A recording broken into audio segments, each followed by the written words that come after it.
ॐ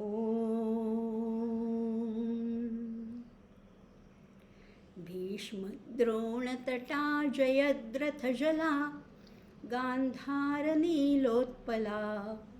शल्यग्राहवती कृपेण वहनी कर्णेन वेलाकुला अश्वत्थामविकर्णघोरमकरा दुर्योधनावर्तिनी सोत्तीर्णा खलु पाण्डवैरणनदी कैवर्तकः केशवः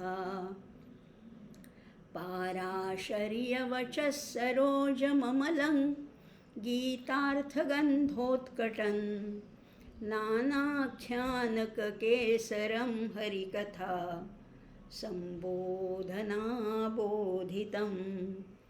लोके सज्जनषट्पदैरहरः पेपीयमानं मुदा भूयाद्भारतपङ्कजं कलिमलं प्रध्वंसि न श्रेयसे मूकं करोति वाचालं पङ्गुल्लङ्घयते गिरिं यत्कृपातमहं वन्दे परमानन्दमाधवं नारायणं नमस्कृत्य नरं चैव नरोत्तमं देवीं सरस्वतीं व्यासं ततो जयमुदीरयेत्।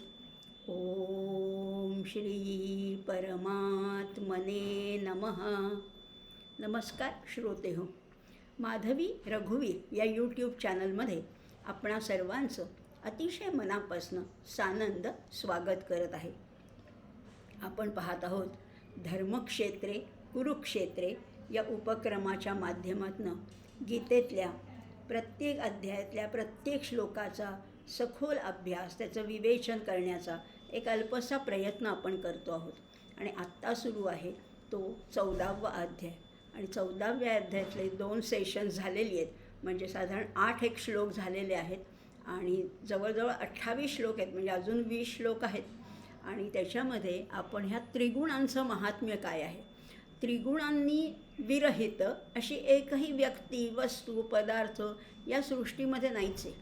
कारण ही सृष्टीच मुळी, ही प्रकृतीच मुळी गुणक्षोभिणी आहे, या त्रिगुणांनी युक्त अशी आहे। त्यामुळे या जगातमध्ये प्रत्येकजण हा त्रिगुणांनी युक्त आहे आणि त्या त्रिगुणाचं महत्त्व जाणून घेत आपण रज म्हणजे काय, तम म्हणजे काय, सत्वगुण म्हणजे काय, त्याचे परिणाम काय होतात, ते त्याच्यातून बाहेर पडण्याचा उपाय काय आहे, त्याची फलस्वरूप काय, आपल्याला दृश्य स्वरूप काय दिसतं, हे सगळं जाणून घेतो आहोत। त्या 8व्या श्लोकामध्ये सुद्धा आपण म्हटलो होतो, तमस्त्वज्ञान जं विद्धी मोहनम सर्व देहिना। हा तमोगुण कसा आहे, मोहित करणार आहे। मोहित म्हणजे आपण व्यवहारात वापरतो तो मोह शब्द नाही बरं का, भ्रमित करणार आहे, गोंधळात टाकणार आहे। कसा आहे तो, तमस्तु अज्ञानजं विद्धी, कारण तो अज्ञानातनं निर्माण झाला आहे ना। मोह हा नेहमीच अज्ञानातनं निर्माण होतो। खरं तर परमेश्वर स्वरूप किंवा आत्मस्वरूप आहे ते अगदी स्वच्छ आहे, स्पष्ट आहे, ऑब्व्हियस आहे, पण तरीसुद्धा ते आम्हाला दिसत नाही, कारण अज्ञानामुळे। किंवा दुसऱ्या भाषेत म्हणायचं झालं तर आमच्या डोळ्यावरती ही त्रिगुणाची पट्टी लावलेली आहे। या त्रिगुणाच्या पट्टीमुळे आम्हाला खरं स्वरूप दिसत नाही आणि त्याचं जे बदललेलं किंवा त्याचं जे विकृत स्वरूप आहे किंवा देहाचे जे त्रिगुण आहेत ते सगळे आम्ही आत्म्यावर खरं म्हटलं तर आरोपित करत असतो, पण तसं नाही आहे। तमस्त्वज्ञानजं विद्धी मोहनं सर्वदेहिनां प्रमादालस्य निद्राभिस्तन्निबध्नाति भारत, असंही म्हटलेलं आहे। किंवा मागे त्याला म्हटलं होतं ते स्वरूप खरं म्हटलं तर कसं आहे, ते अनामय आहे, अनामय स्वरूप आहे। म्हणजे आमय ज्याच्यात नाहीतच, आमय म्हणजे विक्षेप आहे, आमय म्हणजे जडत्व आहे आणि आमय हा रजोगुणाचा आणि तमोगुणाचा परिणाम आहे। पण सत्वगुण कसा आहे, अनामय, तिथे आमय नाहीत। त्यामुळे सत्वगुणामध्ये या दोन्हीचा अभाव आहे आणि हे सत्वगुणाचंच लक्षण आहे, अनामय। तिथे मन कसं असतं, तर मन हे विक्षेपरहित होतं। अशा अशा सत्वगुणाचंही जाणून घेतलं आहे. आणि हे करत असताना मन शेवटी काय आहे, शेवटी ह्या सगळ्या अध्यात्म मार्गाची वाटचाल कशासाठी आहे, तर मन आणि बुद्धी आपल्याला एकाग्र करता यायला पाहिजे. मन हे सूक्ष्म व्हायला पाहिजे, मन हे जाड्यरहित सावधान दक्ष व्हायला पाहिजे. आणि बुद्धी कशी पाहिजे, की कुशाग्र पाहिजे, तेजस्वी पाहिजे. असं जर खरंच करता आलं तर ह्या अध्यात्म मार्गावरची वाटचाल आपली जलद गतीने होणार आहे. त्यामुळे मन जाड्यरहित पाहिजे, सूक्ष्म पाहिजे, सावधान पाहिजे, दक्ष पाहिजे. असं जेव्हा होतं तेव्हा ते उपद्रवरहित होतं. आणि मग अशा सत्वगुणामध्ये शांतीचा अनुभव येतो, सुखाचा अनुभव येतो, प्रसन्नतेचा अनुभव येतो. कारण हे सगळे दैवी गुण आहेत. मात्र रजो आणि तमो गुणामध्ये दुःख आहे, वैफल्य आहे, नैराश्य आहे. मग आपल्याला कुठे जायचं आहे? आपलं तर ठरलंच आहे ना, आपण मागेच ठरवूनच ठेवलेलं आहे. आपल्याला पोचायचे हळूहळू का होईना, मुंगीच्या पावलांनी का होईना, पिपिलिका मार्गाने का होईना, पोचायचे शेवटपर्यंत, अल्टिमेट डेस्टिनेशन. या जन्मात किती पोचू माहिती नाही आहे, पण जेवढी वाटचाल शक्य होईल तेवढी आत्ताच करायचे. आणि मात्र हे सगळं सत्वगुण जरी अतिशय उत्तम असला, परमेश्वराकडे नेणारा असला, तरी आपण त्याचेही 2 प्रकार मागच्या भागामध्ये पाहिले, तुम्हाला आठवत असतील कदाचित. मागच्या भागांमध्ये मी म्हटलं होतं की सत्वगुणामध्ये सुद्धा शुद्ध सत्वगुण आहे आणि मलिन सत्वगुण आहे. म्हणजे अतिशय विद्वान आहेत किंवा व्यासंगी आहेत किंवा संशोधक आहेत किंवा वैज्ञानिक आहेत, हे सगळे सत्वगुणाचेच आहेत. पण त्यांचा सत्वगुण मलिन असतो, म्हणजे वाईट नाही बरं का, मलिन म्हणजे चांगलाच आहे सत्वगुण, पण तो थोडा दुसऱ्या मार्गाकडे नेणारा, ज्ञानाच्या शाखांकडे नेणारा असा तो मलिन सत्वगुण आहे. आणि जिथे शुद्ध सत्वगुण आहे तो परमेश्वराकडे डायरेक्ट घेऊन जातो, असा शुद्ध सत्वगुण आहे. आणि हे सगळं करून पुन्हा शेवटी भगवंत म्हणतात, निस्त्रैगुण्यो भवार्जुन. या 3ही गुणाच्याही पलीकडे खरं तर जायचं आहे. कारण सत्वगुण अतिशय चांगला असला तरी त्याच्यामध्ये सुद्धा संग आहे. अहो, त्याच्यात सुद्धा संग आहे. सुखसंगेन बध्नाति ज्ञानसंगेन चानघ असं म्हटलेलं आहे. कारण ह्या 5 विषय आहेत ना आमचे, 5 विषय, शब्द स्पर्श रूप रस गंध, हे 5 विषय तर आमच्याकडे आहेतच. या 5 विषयाच्या सन्निकर्षातनं सुख मिळतं. डोळ्याला चांगलं पाहिलं की बरं वाटतं, कानाला छान ऐकायला मिळालं की छान वाटतं, त्वचेला मऊ उबदार स्पर्श असला की बरं वाटतं. म्हणजे ह्या 5 विषयांच्या सन्निकर्षातनं सुख मिळतं. आणि त्या सुखाची सुद्धा पुन्हा मिळावं, मऊ गादी आज मिळाली झोपायला, उद्या पण मिळावी अशी इच्छा असते. आज छान जेवायला मिळालं, उद्या आणखीन असंच मिळावं, म्हणजे आमची इच्छाही वाढत जाते. त्यामुळे सुखाचा सुद्धा संग जडतो. आपण पाहतोय गुण संग आहे, सुखसंगेन बध्नाति, ज्ञानाचा सुद्धा संग आहे. अजून अजून अजून ज्ञान मिळवावं असं वाटणं, हा सुद्धा संगच आहे. त्यामुळे हे दोन्ही संग आहेत, हे शेवटी विषयांवर अवलंबून आहेत. आणि सुख ही तरी काय आहे शेवटी? सुख ही सुद्धा मनाची वृत्ती आहे. मी सुखी आहे, मी म्हणते की मी सुखी आहे, मला सगळं मिळालेलं आहे, हे सुद्धा अज्ञान आहे. कारण मला सुखी व्हायचं नाही आहे, मला आनंदापर्यंत पोचायचं आहे. सुख हे सापेक्ष असतं, पण आपल्याला पोचायचे आनंदापर्यंत. त्यामुळे सुखाचाही संग नको, ज्ञानाचाही संग नको. कारण शास्त्रविचारातून ज्ञान मिळतं, त्याची आवड निर्माण होते, त्याच्याबद्दल रुची वाटते. मग काव्य, शास्त्र, विनोद, तर्क, मीमांसा, पंचतंत्र, कर्म ह्याच्यामध्ये रुची वाढते. पण लक्षात घ्या, हे थोडं तुम्हाला पटणारं नाही आहे विधान, पण तरी मी करते आहे की ह्याची रुची वाढत जाते. हे वाचावं, ह्याचा अभ्यास करावा असं वाटतं. पण ही रुचीसुद्धा आपल्याला ब्रह्मज्ञानापासून दूर नेते. अभ्यासाची, ज्ञानाची आवड वाटणं चूक नाहीच आहे, तर ती एक पायरी आहे. पण त्याच्यातच रमणं हे सुद्धा ब्रह्मज्ञानापासून दूर नेलं जातं. अहो, नामदेव महाराज, संत नामदेवांसारखे भक्तसुद्धा या माईक गोष्टीमध्ये अडकले ना, माईक साधनेमध्ये अडकले होते. त्यांनाही अहंकार झाला होता. त्यामुळे जर संत नामदेवांसारखे अनन्य भक्तसुद्धा आसक्त होऊ शकतात, तर तुम्ही आम्ही काय चीज आहोत? आपणही आसक्त होऊ शकतो. म्हणून याच्यातनंही बाहेर पडायचे. म्हणजे कुठलाच नको. तमोगुणातनं रजोगुणाकडे, रजोगुणातनं सत्वगुणाकडे, सत्वगुणातनं शुद्ध सत्वगुणाकडे आणि शुद्ध सत्वगुणाकडनं त्रिगुणातीत व्हायचे, गुणांच्या पलीकडे पोचायचे. असं जर का केलं तर हे सगळं शक्य आहे. हे आपण 8 श्लोक पाहिले होते, पण तरीसुद्धा 8व्या श्लोकामध्ये काय म्हटलं होतं?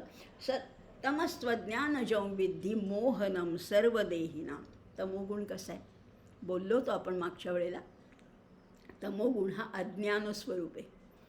आवरण घालण्यासाठीच ती शक्ती आहे त्याच्यामध्ये, आवरण घालण्याची. म्हणजे एखादी गोष्ट दिसते त्याच्यावर झाकण घालायचं, त्याच्यावर पांघरूण घालायचं, अशी ही तमोगुणाची शक्ती. आणि पांघरूण एकदा घातलं ना, हे आवरण पडलं की मग हा विवेकच संपून जातो. सत काय आहे, असत काय आहे, चांगलं काय आहे, वाईट काय आहे, न्याय्य काय आहे, अन्याय काय आहे, किंवा शाश्वत आणि चिरंतन काय आहे, कर्तव्य काय, अकर्तव्य काय. आणि हा मोह होतो, ही भ्रांती होते. आणि ह्या अज्ञानजन्य मोहातनं प्रमाद, आळस आणि निद्रा वाढत जाते. हे आपण बोललो होतो, पण आता त्याचं आणखीन थोडंसं विस्तृत स्वरूप. मी नेहमीच म्हणते की एका तासामध्ये तो विषय पूर्णच होत नाही, किंवा नंतर त्याच्याबद्दल काही सुचत जातं किंवा काही वाचनात येतं. त्यामुळे मागचा श्लोक पुन्हा पुन्हा मी घेते. ती नुसती रिव्हिजन नाही आहे, ती नुसती उजळणी नाही आहे, तर त्याच्यात थोडीशी ॲडिशन आहे. त्याच्यामध्ये मूल्यवृद्धी करायची आपल्याला. ह्या ज्ञानामध्ये सुद्धा कधीच असं होणार नाही की गीतेचे आता सगळे श्लोक मला कळले, असं कोणीच कधीच म्हणू शकणार नाही. रोज वाचाल तर रोज नवीन त्याच्यामध्ये कळेल. आता प्रमाद म्हणजे काय, निद्रा म्हणजे काय आणि आळस म्हणजे काय, हे आपल्या शब्द परिचित आहेत. विशेष काही अनोळखी शब्द नाही आहेत, पण तरीसुद्धा आचार्यांनी त्याची काय व्याख्या केली. शांकर भाष्यामध्ये आचार्य काय म्हणतात? प्रमाद. प्रमाद म्हणजे आपल्याला वाटतं चूक, माझ्या हातनं प्रमाद घडला म्हणजे चूक घडली, असं नाही आहे. एवढाच अर्थ नाही आहे, विस्तृत व्यापक अर्थ आहे. प्रयत्नेन कर्तव्ये कार्ये विस्मृती इति प्रमादः. ह्या कर्तव्य कर्म काय आहे? प्रत्येकाचं कर्तव्य कर्म वेगळं आहे. शिक्षकाचं वेगळं, सैनिकाचं वेगळं, शेतकऱ्याचं वेगळं, गृहिणीचं वेगळं, उद्योगपतीचं वेगळं. प्रत्येकाचं कर्तव्य कर्म वेगळं आहे. पण अज्ञानामुळे त्याची विस्मृती होते, ते केलं जात नाही. कर्तव्य कर्माची विस्मृती होणं किंवा कर्तव्यापासून च्युत होणं लक्षात घ्या. प्रत्येकाला हा प्रमाद घडू शकतो. म्हणजे आपला जो विषय आहे, आपलं जे नित्यकर्म आहे, जे विहित कर्म आहे, त्याच्यामध्ये चालढकल करणं, टाळाटाळ करणं, निष्काळजीपणा करणं, दुर्लक्ष करणं, हे सुद्धा हा प्रमाद आहे. बघा, अगदी साधं. म्हणजे मी नेहमीच म्हणते की झाडूवाल्याचं कर्मसुद्धा त्याचं ते कर्तव्य कर्म आहे. आपल्याला साधं वाटत असेल, पण त्यांनीसुद्धा अतिशय मनापासून दिलेला एरिया जो आहे, दिलेलं जे काय त्यांना जे क्षेत्र आहे, ते व्यवस्थित झाडणं किंवा त्याच्यामध्ये चालढकल न करणं किंवा हे इथलं उचलून दुसरीकडे टाकणं, हे नाही. किंवा गृहिणी, साधी गृहिणी असेल, रोजचं कर्मसुद्धा, अगदी रोजचं कर्मसुद्धा उत्तम रीतीने पार पडलं, करता आलं, तर तीसुद्धा परमेश्वराची सेवाच आहे. गृहिणीचं कर्तव्य काय? उत्तम स्वयंपाक करणं, कुटुंबियांच्या आरोग्याची काळजी घेणं, पाहुणे आला गेला आदरातिथ्य, कोणी वृद्ध असतील, कोणी लहान मुलं असतील, या सगळ्यांची काळजी घेणं, स्वतःची काळजी घेणं, हे गृहिणीचं कर्तव्य आहे. हे जरी उत्तम रीतीने पार पडलं, पण कितीतरी गृहिणी, हल्ली मी अनेक ठिकाणी बघते की रोजचं कर्मसुद्धा पुढे ढकलायचं. आता रोजचाच स्वयंपाक करायचा असला तरी त्याच्यामध्ये टाळाटाळ करायची, कंटाळा करायचा, आणि मग आयत्या वेळेस कसं तरी काहीतरी करणं, हे चुकीचंच आहे. म्हणजे ज्याला आपण अगदी हे दुर्लक्ष करणं. आणि शेवटी करायचं तर तुम्हालाच आहे ना, तर मग आनंदाने करा, वेळेवर करा, हसतमुखाने करा. इतरांना त्याचा बोजा वाटता कामा नये, इतरांनासुद्धा आनंद मिळेल अशा अनेक गोष्टी. आणि अतिशय सगळं करत असताना सुद्धा कमी खर्चामध्ये उत्तम स्वयंपाक करणं, उत्तम घराची व्यवस्था पाहणं, हे उत्तम गृहिणीला शक्य आहे. आणि ते करायचं. आपल्या वाट्याला जे कर्म आले ते उत्तम करायचं, हा सुद्धा. आणि ते न करणं हा प्रमाद आहे, हा आपल्याला करायचा नाही आहे. हे तर झालं. आणखीन एक प्रमादाची व्याख्या केली आहे. वस्तुविवेक असामर्थ्यम इति प्रमादः. वस्तू आणि वस्तूचा विवेक, वस्तू म्हणजे काय? आम्ही आमच्या व्यवहारामध्ये, संसारामध्ये अनेक वस्तू वापरतो. ती वस्तू नाही आहे. ही वस्तू कुठली? ही थोरली वस्तू आहे. ही सगळ्यात मोठी मौल्यवान वस्तू आहे, ती म्हणजे आत्मतत्व. आणि हा वस्तूचा विवेक आहे तो असामर्थ्यम, तो न जाणणं हा सुद्धा प्रमादच आहे. म्हणजे वस्तूच्या स्वरूपाचा विवेक करण्याचं सामर्थ्य नसणं. आणि हे कशामुळे होतं? तर तमोगुण वाढला की विवेकाचं सामर्थ्य कमी होतं. तमोगुण वाढला की ते विवेकशक्तीवर ते आवरण पडतं आणि मग त्या अविवेकाची सुरुवात होते. आणि ह्या अविवेकी व्यक्तीलाच बऱ्याच वेळेला गीता म्हणते मूढ. मूढ म्हटलेलं आहे. मूढ म्हणजे मूर्ख नाही बरं का, लक्षात घ्या. मूढ म्हणजे फक्त ज्याच्याकडे अविवेक आहे, विवेकाची कमतरता ज्याच्याकडे आहे, शिकलेला वगैरे आहे, पदव्या आहेत, मोठ्या पोस्टवर अगदी नोकरी, धंदा, व्यवसाय सगळं चालू आहे, पण विवेक नाही, त्याला मूढ म्हटलेलं आहे. आपल्याला नाही व्हायचं तसं. आपल्याला मूढत्वाकडे जायचं नाही आहे. आपल्याला तमोगुणाकडनं रजोगुण आणि रजोगुणाकडनं सत्वगुणाकडे जायचं. प्रमादाच्या 2 व्याख्या पाहिल्या आपण. आलस्य म्हणजे काय? ओळखीचाच आहे नाही का शब्द? आपल्या सगळ्यांच्या ओळखीचा शब्द आहे आलस्य. आळस. अंगात कधी कधी आळस इतका भरतो की काही करायची इच्छाच होत नाही. एखाद्या वेळेस ठीक आहे हो, पण नेहमीच जर का या आळसाची वारंवारिता वाढली तर मात्र धोकादायक आहे. आळसाची व्याख्या काय केली आहे? कर्तव्ये अपि कार्ये श्रद्धा वैधुर्येण उत्साह अभावः आलस्यम इति आलस्यम. काय म्हटलेलं आहे? श्रद्धा वैधुर्येण. श्रद्धेचा अभाव आहे. श्रद्धा वैधुर्येण उत्साह अभाव. उत्साह येतच नाही. उत्साह मनामध्ये निग्रह नसेल तर उत्साह येत नाही. मग सारखा कंटाळा, सारख्या जांभया, सारखा आळस असं होऊ शकतं. म्हणून कुठलीही गोष्ट अतिशय उत्साहाने करायची. अगदी रोजचंच कार्य, रोजचं सडा रांगोळी असू दे, स्वयंपाक असू दे, स्वच्छता असू दे, किंवा ऑफिसमधलं एखादं महत्त्वाची जबाबदारीचं काम असू दे, आनंदाने करा. बघा, हसतमुखाने कार्य केलं ना तर ते कमी वेळामध्ये, कमी श्रमामध्ये होतं आणि उत्तम होतं. मग एवढं तर आपण करायलाच पाहिजे. हसतमुखाने कुठलंही कार्य करायचं. कधीही कुठेही पाट्या टाकायच्या नाही. आपल्याला आणि हे कळतं बरं का. पाट्या टाकणारी माणसं म्हणजे करायचं म्हणून काम तेच केलं जातं, पण कसं तरी करणं आणि मनापासनं करणं याच्यातला भेदभाव आपणही ओळखतो. म्हणजे बघा हां, मी नेहमीच म्हणजे हे ऑब्झर्व करते. आपल्याकडे कधी कधी काही दुरुस्तीसाठी प्लंबर येतो, इलेक्ट्रिशियन येतो, काही AC सर्व्हिसिंग काहीतरी कामं करायला माणसं येतात. आणि एखादा येतो आणि भराभरा काहीतरी ठाकठूक करतो आणि म्हणतो द्या 1000 रुपये. गेला तो तसाच कचरा टाकला. पण एखादा माणूस असतो तो म्हणतो नाही ताई झाडू द्या, मी हे सगळं भरून टाकतो, सगळं व्यवस्थित तो स्वतःचे हात धुतो, तिथलं सगळी स्वच्छता करतो आणि मग म्हणतो की हां एवढे एवढे पैसे झाले बरं का. फरक आहे ना? फरक. आणि हा आपण रोज अनुभवतो आहे. रोजच्या व्यवहारामध्ये सत्वगुणी, रजोगुणी, तमोगुणी माणसं आपल्याला रोज भेटत असतात. मला तर अशी सवयच लागली की कुठलीही गोष्ट, आणि खरंच आहे ही, कुठली माझ्याकडे फर्निचर केलं तेव्हासुद्धा मी तिला म्हटलं, एक बुक शेल्फ करायचं होतं, तेव्हा जी माझी इंटिरियर डेकोरेटर होती तिला मी म्हटलं की इतकं सुंदर फर्निचर तिने 8,000मध्ये मला अतिशय सुंदर बुक शेल्फ करून दिलं. तर मी तिला म्हटलं हे सात्विक आहे. कमी पैशामध्ये, कमी वेळामध्ये आणि त्या योग्य जागेमध्ये, अगदी लहानशी जागा होती तिथे बसेल असं तिने सात्विक फर्निचर मला करून दिलं. आहेच, कुठल्याही गोष्टीमध्ये हा गुण जाणवतो आपल्याला. त्यामुळे ह्या गोष्टी निश्चितच असतात. म्हणून प्रमाद नको, आळस नको, सतत उत्साह पाहिजे.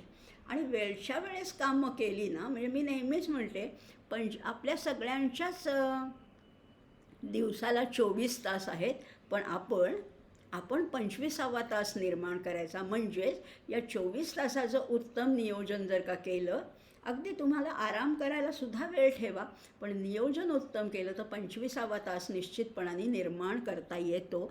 असा आपल्याला निर्माण करता यायला पाहिजे. आपले आदरणीय पंतप्रधान एवढं मोठं कार्य करतात, 20-20 तास काम करतात, जेमतेम 4 तास झोप घेतात, तरीसुद्धा उत्साही आहेत, तरीसुद्धा ऊर्जा आहे, चैतन्य आहे.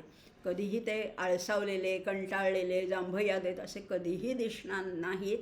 ह्याचं कारण तेच आहे, सत्वगुण तिथे प्रबळ आहे. प्रमाद पाहिला, आळस पाहिला. आता निद्रा म्हणजे काय आहे? निद्रा कशाला म्हणतात? निद्रा म्हणजे झोप, एवढं तर आम्हाला माहिती आहे. पण बुद्धिजाड्य अधिक्येन कर्तव्यम परित्यज्य स्वापो इति निद्रा. काय म्हटलेलं आहे? बुद्धीला जाड्य येतं, मंदपणा येतं बुद्धीला. आणि मग काय होतं? कर्तव्यम परित्यज्य, सगळा पसारा पडलाय पण जाऊ दे असं म्हणून तो त्याच्याकडे डोळे झाक करून झोप काढणं. कर्तव्यम परित्यज्य, कर्तव्य सोडून स्वापो, झोप काढायची, ही याला निद्रा म्हटले. आता निद्रा आवश्यक नाही आहे का? आवश्यक आहे, पण किती? जेवढी सीमित आहे, मर्यादित आहे तेवढीच. आणि बुद्धीची जडता वाढली की ती सुंद होते. सुंद म्हणजे सुन्न होते. आणि मग त्या निद्रेमध्येच बराचसा वेळ निघून जातो. आणि मग म्हटलं काय करणार हो, डोळा लागला, झोप लागली, गाढ झोप लागली, म्हणून कामं झाली नाही. खरं म्हटलं ना तर एका सुभाषितामध्ये असं म्हटलेलं आहे, आयुष्य समजा 100 वर्षाचं आहे बरं का. समजा 100 वर्षाचं आहे, निम्म आयुष्य तुमचं झोपेतच जातं. आयुर्वर्षशतम नृणां परिमितम रात्रौ तदर्धम गतम. काय म्हटलेलं आहे? आयुर्वर्षशतम, 100 वर्षाचं आयुष्य आहे. नृणां परिमितम, मोजलेलं आहे. रात्रौ तदर्धम गतम, त्याच्यातलं रात्रीत निम्म आयुष्य गेलं. तस्यार्धस्य परस्य चार्धमपरम बालत्व वृद्धत्वयोः. त्या जेवढे जागेपणाचा काळ होता त्याच्यातलं बरंचसं आयुष्य बालपणामध्ये गेलं, बरंचसं वृद्धपणामध्ये गेलं. बालपणी काही कार्य होत नाही, तेव्हा तुम्ही काही समजच नसते, त्यामुळे तेव्हा नाही.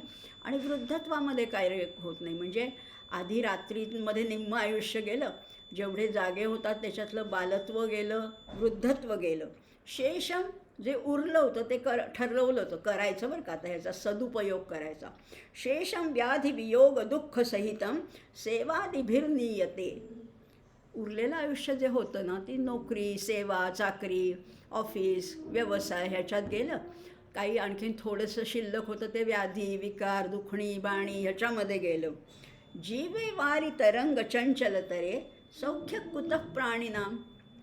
वारी तरंग, पाण्यावरचे तरंग असावं असं हे आयुष्य आहे. याच्यामध्ये सुख किती शोधलं तरी मिळणार नाही अहो. झोपेत जातं, नोकरी चाकरीत जातं, लहानपणात जातं, वृद्धत्वाच्या दुखण्यात जातं, व्याधी आहेत, वियोग आहे, नोकरी, सगळ्यामध्ये आयुष्य गेलं. अशी हातातली वाळू सरकत सरकत जावी, संपलं आयुष्य. काय केलं आम्ही? काहीच नाही. Solomon Grundy born on Monday, christened on Tuesday, buried on Wednesday, died on Wednesday, buried on Sunday. This is the end of Solomon Grundy. काय आपण केलं? खरंच विचार करा. आपण काय केलं? आयुष्य चांगलं मिळालं होतं 100 वर्षाचं, पण आणलं का उपयोगात? नाही. मग झोप, आम्ही फार झोपेमध्ये वेळ घालवला. पण झोप आवश्यक आहे बरं का. आणि झोप, चांगली झोप लागली ना समजा, आता निद्रेबद्दल जरा जास्त बोलते आहे, कारण प्रमादालस्य निद्राभिस्तन्निबध्नाति भारत.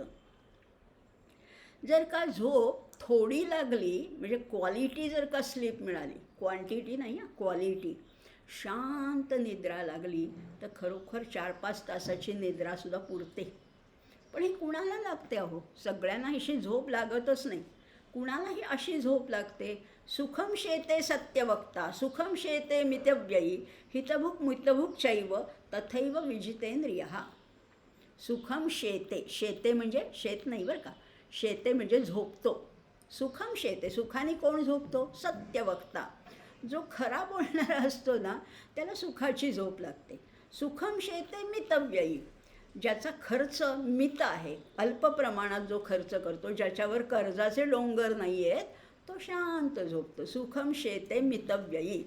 हितभुक मितभुक चैव, ज्याचा आहार योग्य आहे, अल्प प्रमाणात आहे, मित आहार आहे, त्यालाही छान झोप लागते. सुखम शेते सत्यवक्ता सुखम शेते मितव्ययी हितभुक मितभुक चैव तथैव विजितेंद्रिय. आणि ज्यांचा इंद्रियांवर ताबा आहे, जो इंद्रियांचा स्वामी आहे, त्याला झोप छान लागते. म्हणजे आता निद्रेबद्दल पुष्कळ बोललो नाही का. आवश्यक आहेच निद्रा. निद्राच घेणार नाही आम्ही, पूर्ण जागेच राहू असं करून चालणार नाही. तसे तुम्ही जागे राहिलात तर त्या ज्या जागेपणाचा सुद्धा फारसा उपयोग होणार नाही, चांगली कामं हातून होणार नाही. म्हणून तर आपण मागे पाहिलं होतं ना, आठवतंय ना 6व्या अध्यायामध्ये, युक्ताहार विहारस्य युक्तचेष्टस्य कर्मसु. सगळ्याचा सुवर्ण मध्य आपल्याला गाठता यायला पाहिजे, तरच आपल्याला पुढे जाता येईल असं म्हटलेलं आहे. त्यामुळे निद्रा, प्रमाद आणि आळस याच्याबद्दलही बोललो. आता पुढचे काही श्लोक आहेत. सुखम सत्वम सुखे संजयते. आता तिन्ही गुणांचं कार्य काय आहे बघा. आता हे तर झालं. आता 8 श्लोक तर मागच्याच वेळेस झाले, ते आता आजचा श्लोक बघूया. सत्वम सुखे संजयती रजः कर्मणी भारत. सत्वगुण जेव्हा वाढतो तेव्हा तो सुखाला प्रवृत्त करतो. सत्वम सुखे संजयती, शब्द काय आहे, संजयती, त्याला जन्माला घालतो असं म्हटलेलं आहे. सत्वातून सुख जन्माला येतं. रजः कर्मणी भारत, रजातून कर्म. रजोगुणी माणूस असतो त्याला सारखं काहीतरी करण्याची इच्छा असते, कर्माची इच्छा अतिशय प्रबळ असते. रजः कर्मणी भारत. पण ज्ञानमावृत्य तु तमः प्रमादे संजयत्युत. पण ज्ञानावर आवरण घालून तम काय करतो, प्रमादाला जन्म देतो. प्रमाद म्हणजे चुका घडतात, मग हरवणं, विसरणं, तुटणं, फुटणं, सांडणं या गोष्टी सहजच घडतात. कुठलीच गोष्ट नीट होत नाही या माणसांच्या हातनं. जरा एखादी वस्तू ठेवली की ती पडते, फुटते, हरवते, विसरते, चोरीला जाते. इतकं दुर्लक्ष चालणार नाही. संसारात तर सावधानता पाहिजेच, पण त्यापेक्षा अनेक पटीने अध्यात्मामध्ये दक्ष पाहिजेत तुम्ही. अध्यात्म मार्ग म्हणजे भोळा भाबडा वेड्या बागड्यांचं काम नाही आहे बरं का. लोकांना वाटतं या ज्यांना काही जमत नाही ते अध्यात्म मार्गाकडे जातात, असं नसतं. अध्यात्म मार्गात तर अतिशय दक्षता पाहिजे, सावध पाहिजे. आणि खरोखर या जितके तुम्ही अध्यात्म मार्गामधली तुमची प्रगती होत जाईल तितकं तुमचं दक्षता वाढत जाते आणि त्याच्यातलं सिंगल पॉइंटेड माइंड असं होत जातं असंही म्हटलेलं आहे. इथे संजयत्युत असा शब्द आहे. संजयचा काही संबंध नाही बरं का. आपण पहिल्या अध्यायापासून ज्या संजय, इथे संजयती अधिक उत असा अव्यय वापरलेला आहे, म्हणजे विजय मिळवतो. म्हणजे बघा, सत्वगुण साधकाला सुखामध्ये प्रवृत्त करून त्याच्यावर विजय मिळवतो, वश करतो. रजोगुण कर्मामध्ये प्रवृत्त करतो आणि त्याच्यावर विजय मिळवतो. रजोगुण कर्म वाढवतंच. अहो, लहान बाळ असतं त्याला काही नुसतं पडलेलं असलं तरी ते शांत नसतं, नाही बसत, ते हातपाय हलवतो. जर का तुम्ही त्याचे हातपाय रोखून ठेवलेत, दाबून ठेवलेत, तर तो रडायला लागेल. कारण त्याला हातपाय हलवणं हे त्याचं कर्म वाटतं, ते त्याला आवडतं. माणसांचं सुद्धा असंच आहे. उगीच येर झारा हे काम कर, ते काम कर असं करणारी सुद्धा आहेत. आणि करायला हरकत नाही आहे, पण ही कर्मातली आसक्ती जेव्हा प्रिय होते तेव्हा ती जास्त हानिकारक ठरते. म्हणून मागे म्हटलं होतं न कर्मस्वनुषज्यते. आणि तमोगुण काय आहे, ज्ञानमावृत्य तु तमः. तमोगुण ज्ञानाला जागृत होऊ देत नाही, त्याच्यावर कव्हर घालतो, झाकण घालतो. कर्तव्य कर्म करूच देत नाही, ज्ञानाला झाकून ठेवतो आणि प्रमादाकडे प्रवृत्त करतो. आणि म्हणून म्हणलेलं आहे प्रमादे संजयत्युत. सत्वगुणाला सुखसंगेन बध्नाती ज्ञानसंगेन चानघ म्हटलेलं आहे. पण रजोगुणाला तन्नी बध्नाती कौंतेय कर्मसंगेन देहिनम म्हटलं आहे. पण तमोगुणामध्ये कुठलाही संग नाही आहे. रजोगुणात आणि सत्वगुणात संग आहे, पण तमोगुणात संग नाही आहे. कारण स्वरूपावरच झाकण घातलेलं आहे, आवरण घातलेलं आहे असंही म्हटलेलं आहे. बघा आता किती आपण त्या रजो तमो आणि सत्वगुणाबद्दल बोलतो आहे, पण झालं का अजून? झालं नाही अजून. आता तर महत्त्वाचा श्लोक आहे हा. 10वा श्लोक आहे ना, हा तर अतिशय माझ्या आवडीचा श्लोक आहे. काय श्लोक आहे बघा, फारच सुंदर, फारच म्हणजे या अध्यायाचा सारांश म्हटला तरी चालेल. रजस्तमश्चाभिभूय सत्वं भवति भारत, रजस्सत्वं तमश्चैव तमस्सत्वं रजस्तथा. बघा काय म्हटलेलं आहे, रजस्तमश्च अभिभूय. काय म्हणतात, रजस्तमश्च अभिभूय. 3 गुण तर प्रत्येकातच आहेत. एकही व्यक्ती अशी नाही. आपण म्हणतो व्यवहारामध्ये की ही व्यक्ती किती सात्विक आहे ना, हे किती तामस आहेत ना, हा किती रजोगुणी कर्मयोगी आहे ना, असं आपण म्हणतो. पण एकही व्यक्ती अशी नाही की ज्याच्याकडे फक्त सत्वगुण आहे, फक्त रजोगुण आहे किंवा फक्त तमोगुण आहे. अहो नाहीच आहे असं. त्रिगुण प्रत्येकात आहेच, कमी असेल किंवा जास्त असेल. प्रत्येकामध्ये त्रिगुण आहेतच, त्रिगुणांशिवाय कुणीच नाही. कुणी नाही येथे भला चांगला, जो तो पथ चुकलेला. अगदी अतिशय 100% चांगली व्यक्ती शोधून पण सापडणार नाही, तशीच 100% वाईट व्यक्तीसुद्धा सापडणार नाही. प्रत्येकामध्ये चांगले आणि वाईट, आपण कुणीही ना ब्लॅक आहोत ना व्हाईट आहोत. ब्लॅक म्हणजे दुर्गुणांचा पुतळा आणि व्हाईट म्हणजे सद्गुणांचा, असं कोणीच नाही आहे. ना तुम्ही ब्लॅक आहात ना व्हाईट आहात. आपण सगळे ग्रे शेडमध्ये वावरतो आहे. आपण सगळे मध्यामध्ये आहोत. थोडे चांगुलपणा आहेत.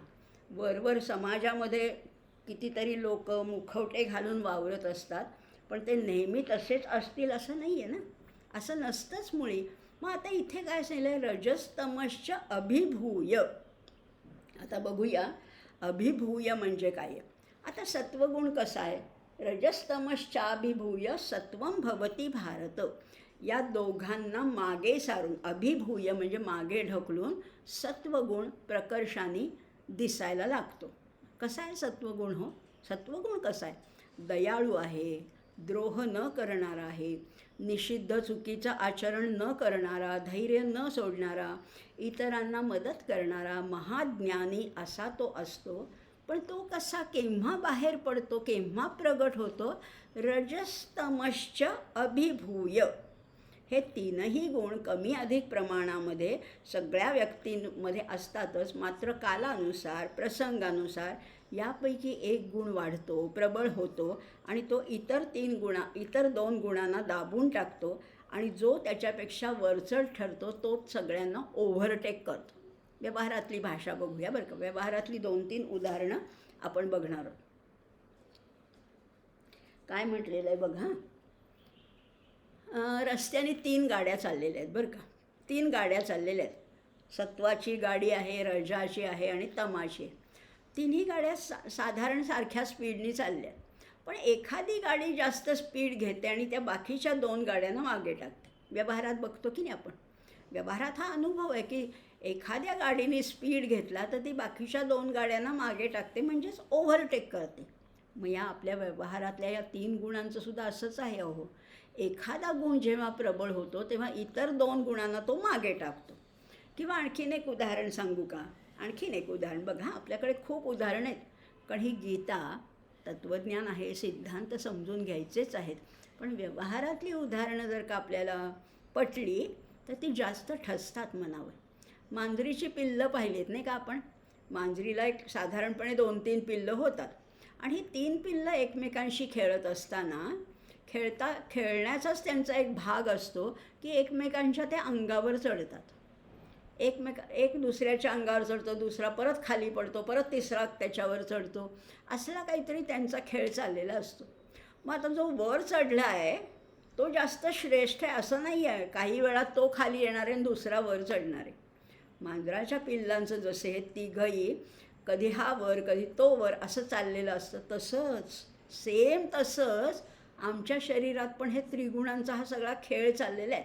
रज आणि तमाला बाजूला सारून हा सत्वगुण एकदम अचानकच प्रबळ होतो. आणि बघा ना, सत्वगुण जेव्हा प्रबळ होतो तेव्हा आमच्या हातनं काहीतरी पुण्यकर्म होतं, काहीतरी चांगली देणगी दिली जाते, दानधर्म केला जातो, जप अनुष्ठान केलं जातं. जेव्हा सत्वगुण प्रबळ होतात तेव्हा हे केलं जातं, हे तर नक्कीच. पण नेहमीच सत्वगुण राहील असं नाही. पुढे लगेच म्हणले रजसत्वं तमश्चैव. त्या रजोगुण आणि सत्वगुणाला मागे सारून हा तमोगुण कधी कधी प्रबळ होतो. मग तो जाऊ दे रजोगुण, जाऊ दे सत्वगुण, तमोगुण, मग मला आळस, निद्रा, अगदी खून, मारामाऱ्या असले सुद्धा विचार करणारे लोक आहेत. कारण जेव्हा तमोगुण, संताप, क्रोध आणि मग त्याच्यातनं कलह, मारामाऱ्या हे सगळं होऊ शकतं. म्हणजे रज आणि सत्वाला मागे सारून तमोगुण कधी कधी प्रबळ होतो. कधी कधी आणखीन वेगळंच होतं, तमसत्वं रजस्तथा.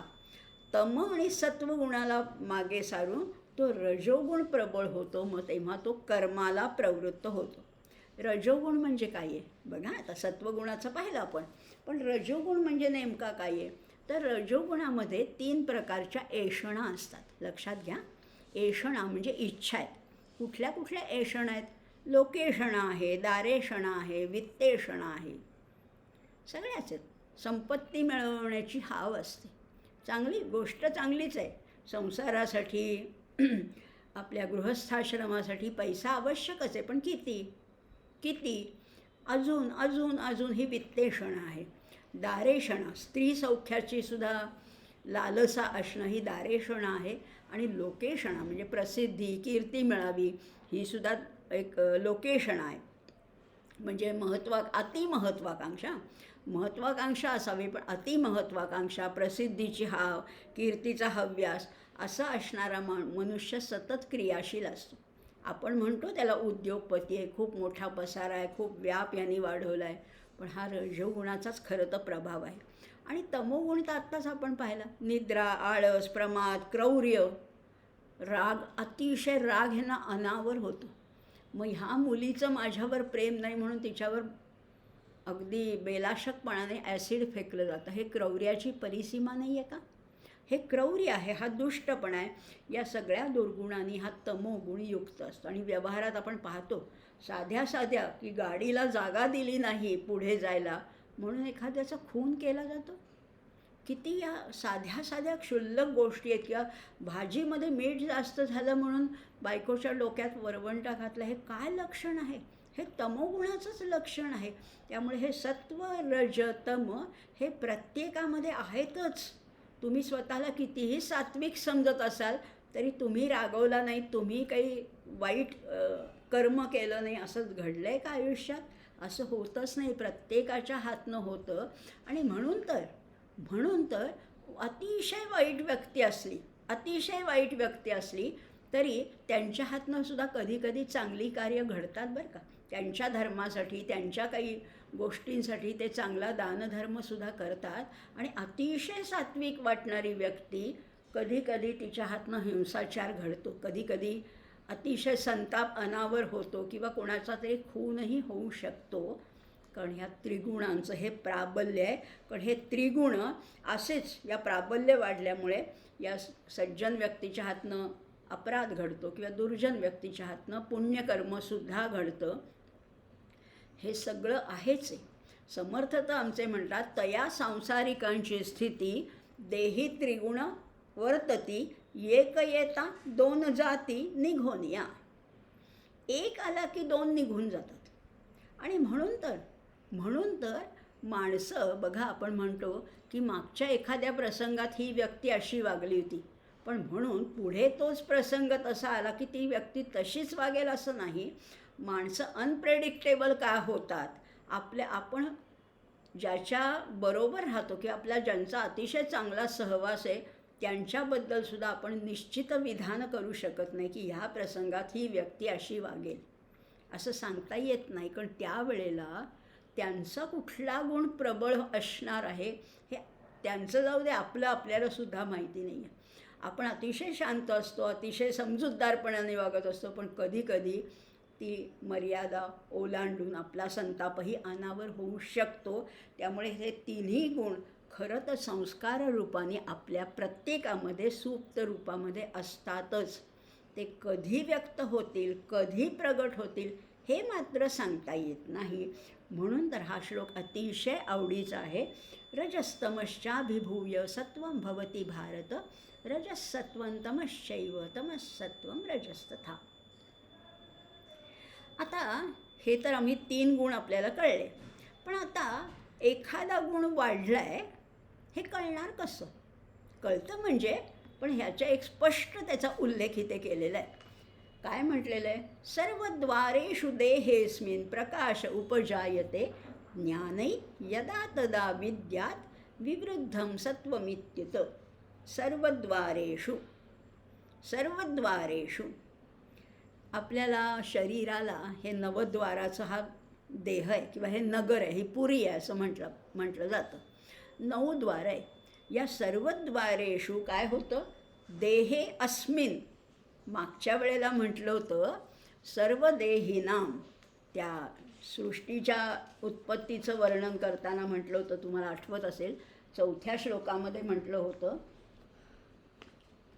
सर्व योनीषु कौंतेय मूर्तयः संभवन्ति याः. तिथे सर्व योनी म्हटलं होतं, पण इथे सर्व योनी नाही म्हटलं बरं का, लक्षात घ्या. म्हणून तर ही गीतेचं सौंदर्य आहे, सर्वद्वारेषु अस्मिन् देहे, ह्या देहामध्ये. ह्या म्हणजे कुठल्या देहामध्ये? माणसाच्या देहामध्ये. ह्या माणसाच्या देहामधल्या सगळ्या द्वारांमध्ये जेव्हा प्रकाश उपजायते, हा प्रकाशाचं साम्राज्य पसरतं. ज्ञानी व्यक्ती, आपल्याला माहिती आहे, ज्ञानी तेजस्वी विचारवंत व्यक्ती आहे, त्यांच्या मागे ऑरा असते किंवा एक तेजोवलय असतं, किंवा एकूणच त्यांचे डोळे म्हणा, त्यांची वाणी म्हणा, त्यांचं त्वचा म्हणा, कांती म्हणा, अतिशय तेजस्वी दिसते. का? कारण सत्वगुणाचा प्रकर्ष झालेला असतो, परमोत्कर्ष झालेला असतो. तेव्हा काय होतं तेच सांगितलं आहे, सर्वद्वारेषु अस्मिन् देहे प्रकाश उपजायते. सगळीकडे प्रकाशाचं साम्राज्य आहे. म्हणजे बघा हां, जेव्हा चेतनता आणि बोधशक्ती उत्पन्न होते तेव्हा निश्चितपणाने समजावं की सत्वगुण वाढला आहे. चेतनता आणि बोधशक्ती, देहातली सगळीच द्वारं प्रकाशित होतात.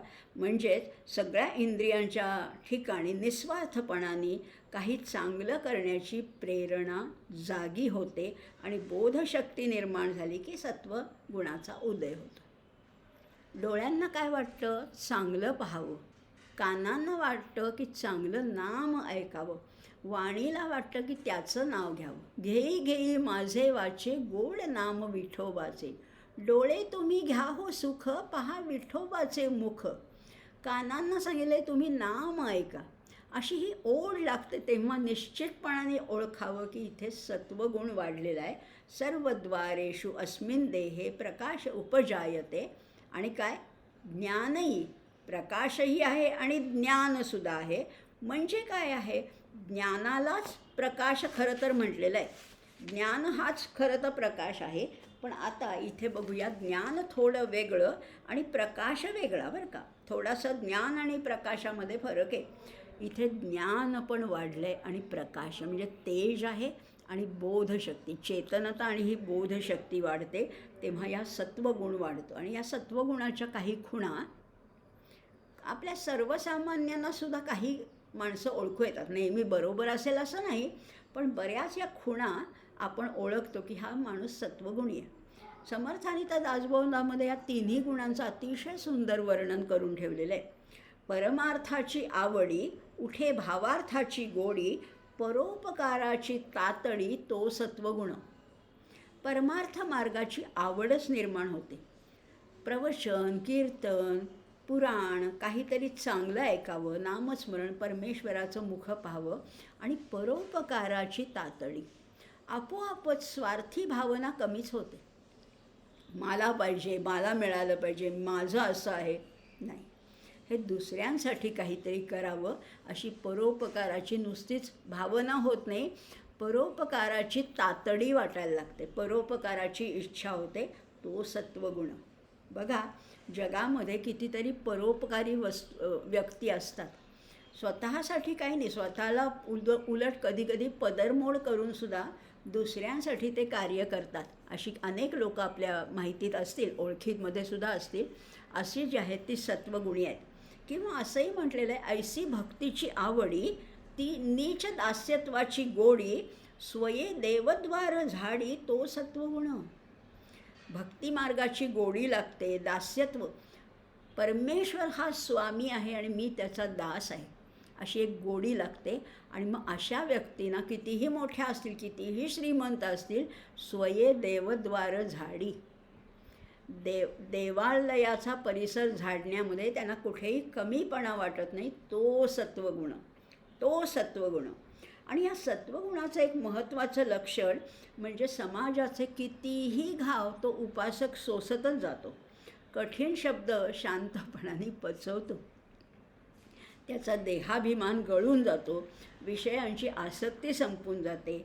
वैराग्य प्रबळ होऊन मायेचं स्वरूप समजायला लागतं. सगळ्या संतांची चरित्र अशी ही सत्वगुणाची साक्ष आहेत. अनेक संत कुठलेही बघा तुम्ही, अगदी आद्य जगद्गुरू शंकराचार्यांपासून तुकाराम महाराज आहेत, माऊली आहेत, समर्थ आहेत, अगदी स्वामी विवेकानंद आहेत, आमचे योगी अरविंद आहेत, किंवा अगदी आजचे आपले आदरणीय पंतप्रधान नरेंद्रजी मोदी आहेत. उपासक हा समाजाचे घाव सोसत जातो. कितीही टीका करा, कितीही आक्षेप घ्या, कितीही निंदा करा, ते लक्ष पण देत नाही. हाथी चले बाजार में, कुत्ते भोंगते हजार में. लक्षही देत नाहीत, पण आपल्या कार्यापासून किंचितही ढळत नाहीत. न्यायात पथा प्रविचलंती प्रदन्न धीराः. आणि म्हणून तर या तुकाराम महाराजांना सुद्धा निंदा करणारे पण होते आणि स्तुती करणारे पण होते ना. त्यामुळे त्या मंबाजीने तर त्यांना काटेरी झुडपानी झोडपलं होतं, तरीसुद्धा तुकाराम महाराजांची तक्रार नाही आहे. आणि त्यांनीच पुढे तुकाराम महाराजांची अतिशय स्तुती केली, पण त्यांनी फरक पडला नाही. तुकाराम महाराज म्हणतात, परभूषणे भूषण, परदूषणे दूषण, परदुःखे सिणे जाणं तो सत्वगुण. दुसऱ्याच्या दुःखाने खरोखर ज्याला वेदना होतात, क्लेश होतात, दुसऱ्याच्या आनंदामध्ये तो खरंच आनंदी होतो, दुसऱ्याच्या दुःखाने तो दुःखी होतो, त्याला सत्वगुण म्हटलेलं आहे.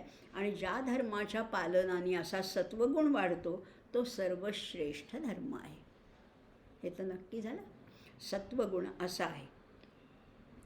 आणि प्रकाश आता आपण पाहिलं. आणि ज्ञान यदा तदा विद्यात. विद्यात म्हणजे जाणावं, बरं का. विद्यात म्हणजे जाणावं, ते ज्ञान जाणावं. आता हे ज्ञान कुठलं? यथार्थ सम्यक ज्ञानाचा उदय होणं हाच सत्वगुण आहे. ज्ञान म्हणजे पदव्या नाहीत, ज्ञान म्हणजे डिग्र्या नाहीत, ज्ञान म्हणजे पुस्तकं किंवा ग्रंथाचा व्यासंग नाही आहे. यथार्थ किंवा सम्यक ज्ञानाचा उदय होणं हेच सत्वगुणाचं लक्षण आहे.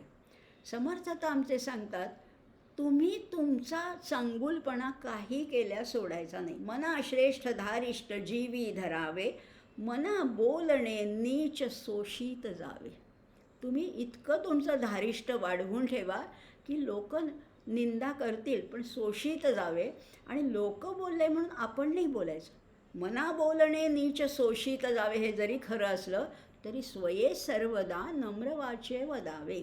पण स्वतः कसं बोलायचे? अतिशय नम्रपणाने. स्वये सर्वदा नम्रवाचे वदावे, मना सर्व लोकासिरे निववावे. आणि सगळ्या लोकांना शांत करायचं. आणि कशामुळे शांत होतील लोक? तुम्ही अरेला कार्य केलं तर त्यांना नाही चालणार. मग समर्थच सांगतात, जगामध्ये जगमित्र जिव्हेपाशी आहे सूत्र. जगांचा मित्र व्हायचं आहे का? तुमच्या जिभेपाशी सगळं त्याचं सूत्र आहे. ती जीभ तुमची आटोक्यात असेल तर हे सगळं जमेल. आणि ही जीभ केव्हा आटोक्यात येईल? हा इंद्रिय संयम केव्हा साधता येईल? जेव्हा सत्वगुण त्याचा उत्कर्ष होईल, तेव्हा हे सगळं शक्य आहे. आणि खरंच आहे, ज्ञान कुठे प्राप्त होतं? एक एक ह्या पायऱ्या आहेत बरं का. ज्ञानप्राप्तीसाठी आधी मनामध्ये भक्ती पाहिजे, भक्तीसाठी मन एकाग्र पाहिजे, मन बुद्धी हे दोन्ही पाहिजे. हे कसं काय होणार आहे? तर असं म्हटलेलं आहे, knowledge takes place in alert, single pointed and silent mind. ज्ञानाचा उदय कुठे होतं? ॲलर्ट, दक्ष पाहिजे, मनसुद्धा सावध पाहिजे, सजग पाहिजे, सिंगल पॉइंटेड, एकाग्र.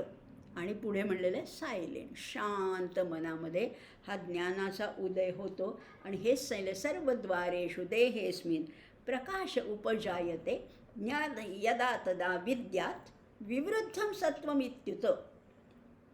विवृद्धम हा सत्वगुण वाढला आहे हे तेव्हा तुमच्या लक्षात येतं असंही म्हटलेलं आहे. आता रजोगुण काय आहे आणि तमोगुण काय हे दोन्ही बघूया. म्हणजे 12वा आणि 13वा श्लोक आपण बघणार आहोत. आता 12वा श्लोक आहे, लोभ प्रवृत्तिरारंभ कर्मणामशमस्पृहा रजस्येतानि जायन्ते विवृद्धे भरतर्षभ. यदा रजसी एतानि जायन्ते. काय म्हटलेलं आहे? रजसी, रजोगुण जेव्हा वाढतो तेव्हा काय वाढतं? लोभ आणि प्रवृत्ती वाढते. प्रवृत्ती म्हणजे करण्याची इच्छा, आणि लोभ वाढतो. हे करणार आणि हे मिळवणार, हे कर्तृत्व आहे आणि हे भोक्तृत्व आहे, दोन्ही माझंच आहे. मी असं करणार, मी इतके पैसे कमावणार, मी अशी गाडी घेणार, मी असं, हे सगळं लोभ आणि प्रवृत्ती आहे. आणि मग त्याच्यातनं काय होतं? लोभ आणि प्रवृत्ती वाढली की शांती नाहीशी होते आणि अशांती वाढते. त्यामुळे मग मनाची चंचलता वाढते. आणि रजोगुण कसा आहे सांगू का? भस्मासुरासारखा आहे, त्याची तृप्तीच होत नाही. अहो, कशानेही त्याची तृप्तीच होत नाही. म्हणजे असं म्हटलेलं आहे, चांगलं खावं, चांगलं ल्यावं, दुसऱ्याचं अभिलाषावं, हाच तर रजोगुण म्हटलेला आहे. बरे खावे, बरे बोलावे, बरे ल्यावे, बरे नेसावे, दुसऱ्याचे अभिलाषावे, तो रजोगुण. सगळं मला चांगलं पाहिजे. बरे खावे, बरे जेवावे, बरे ल्यावे, कपडे चांगले, लत्ते चांगले, बरे नेसावे, दुसऱ्याचे अभिलाषावे. यांच्याकडे हे आहे ते जे माझ्याकडे नाही, त्याची अभिलाषा आहे. माझंही माझंच आणि तुझंही माझंच असं ज्याला वाटतं तो रजोगुण आहे. आणखीन रजोगुणाचं एक वैशिष्ट्य बरं का, दुसऱ्याचे सर्व जावे, माझेची बरे असावे. सगळ्यांचंच चांगलं असेल तर कसं चालणार हो. माझा जर मोठा बंगला आणि समोरच्यांचाही मोठा बंगला आहे तर मग माझं काय. दुसऱ्याचे सर्व जावे, माझेची बरे असावे, ऐसे आठवे स्वभावे, तो रजोगुण. असं ज्याला वाटलं तो रजोगुण आहे. अशा रजोगुणी माणसाला वाईट वाईट गोष्टींची इच्छा असते. वाईट म्हणजे शृंगारिकते आवडे, भक्ती वैराग्य नावडे, कला लाघवी पवाडे, तो रजोगुण.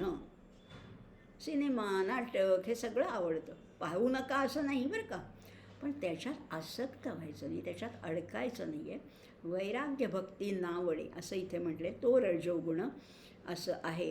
पण ह्या रजोगुणाला, आणि इथे काय म्हटलं बघा, लोभ प्रवृत्तीरारंभ. शब्द जरा वेगळे आहेत बरं का. लोभ आणि प्रवृत्ती कळलं, पण आरंभ नाही कळलं. आरंभ आम्ही कशाला म्हणतो, सुरुवात, बिगिनिंग ज्याला आपण म्हणतो त्याला आरंभ म्हणतो. इथे तो अर्थ नाही बरं का. इथे आरंभ म्हणजे सकाम भावनेने कर्म करणं. मागे पाहिलं होतं आपण 12व्या अध्यायामध्ये, आठवतं आहे का तुम्हाला, सर्व आरंभ परित्यागी. तिथे सुद्धा आरंभ म्हणजे कामनायुक्त कर्म, सकाम. प्रत्येक कर्म करायचे ते काहीतरी मिळवण्यासाठी. मग इथे काय होतं, लोभ प्रवृत्तीरारंभ. त्यामुळे सकाम भावनेने कर्म करणं हा त्याचा एक दोष आहे. 4 दोष आहेत बरं का, रजोगुणाचे 4 दोष आहेत. लोभ आहे, प्रवृत्ती आहे, अभिलाषा आहे आणि लालस आहे. या 4 गोष्टी त्याच्यामध्ये प्रकर्षाने असतात. रजोगुणी मनुष्य हा केवळ सकामच कर्म करतो. मी हे करीन, पण मला काय मिळणार त्याच्या बदल्यात. प्रत्येक वेळेस मोबदल्याची भाषा आहे. मला काय मिळणार, माझा काय फायदा आहे, हे कळल्याने मला काय मिळणार आहे, ह्याला आरंभ म्हटलेलं आहे. आणि हे करत असताना अशमः, कर्मणाम अशमः आणि स्पृहा म्हटलेलं आहे. अशम म्हणजे अशांती आणि स्पृहा म्हणजे इच्छा. पण स्पृहा म्हणजे साधी इच्छा नाही बरं का. स्पृहा नाव ठेवतात मुलीचं, पण ही स्पृहा म्हणजे नुसती इच्छा नाही आहे, नुसती आकांक्षा नाही आहे. स्पृहा याचा अर्थ असा आहे की मी काही कष्ट घेणार नाही, पण मला सगळं मिळावं, ही स्पृहा आहे. काही न करता मला मिळावं ही स्पृहा आहे. त्यामुळे हा सुद्धा एक रजोगुणाचाच परिणाम आहे.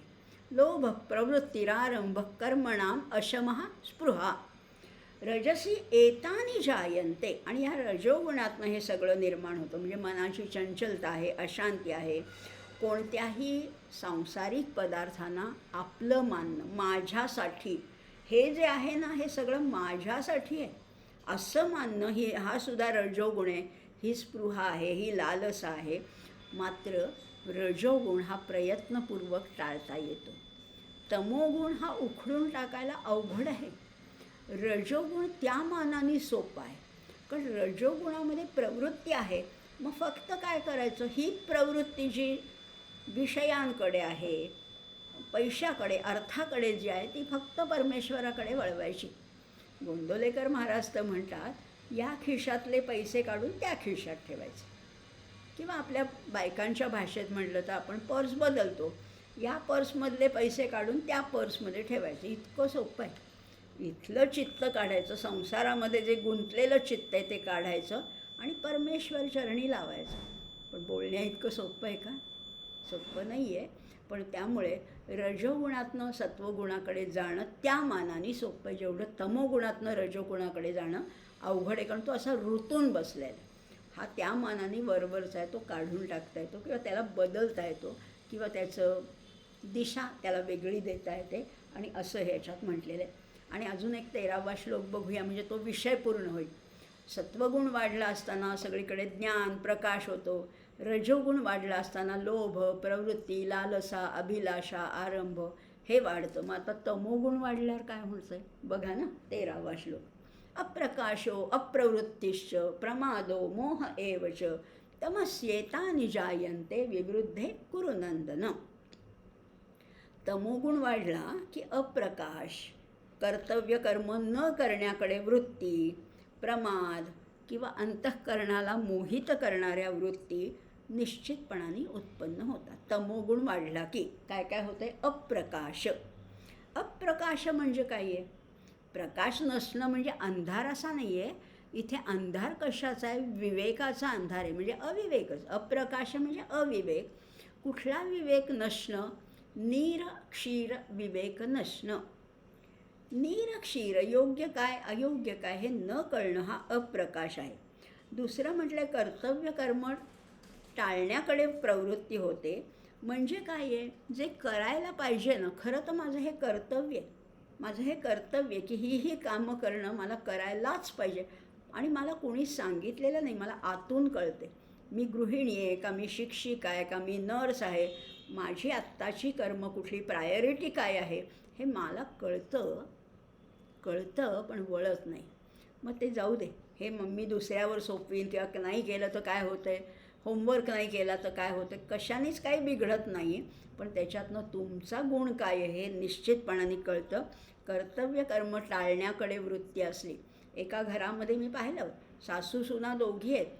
फक्त कुकर लावायचा असतो संध्याकाळच्या स्वयंपाक, पण तू लावते का मी लावते अशी नुसती त्यांची स्पर्धा. 8:30-9 वाजून गेले तरी कशाला स्वयंपाकाला पत्ता नसतो. हे काय लावायचंच आहे ना, पटकन लावा ना, लवकर लावा म्हणजे गरम भात मिळेल, मग मुरायची वाट बघायला नको. ही टाळण्याकडे वृत्ती आहे ना, हाच तमोगुण आहे. तू करतेस का मी करते याच्यामध्ये ही सारखी टाळाटाळ, सारखी स्पर्धा. त्यापेक्षा पटपट करा म्हणजे दुसऱ्यालासुद्धा त्याचा आनंद मिळू शकतो, असा हा तमोगुण आहे. तिसरं त्याचं वैशिष्ट्य आहे की प्रमाद. जे करायचं ते न करणं आणि जे करू नये ते करणं, म्हणजे अव्यापारेषु व्यापार. जेनो काम ते नो ठाय, बीजा करे तो गोता खाय, असं म्हटलेलं आहे ना. आपलं काम आपण उत्तम रीतीने करावं, दुसऱ्याच्या कामामध्ये उगीच ढवळाढवळ करू नये, याला प्रमाद म्हटलेलं आहे. आणि मोह, प्रमादो मोह एवच. मोह म्हणजे ममत्वाचं चिंतन आहे किंवा द्विधा मनस्थिती आहे. तमोगुणी मनुष्य हा सत्कर्म करायला नाखुशच असतो.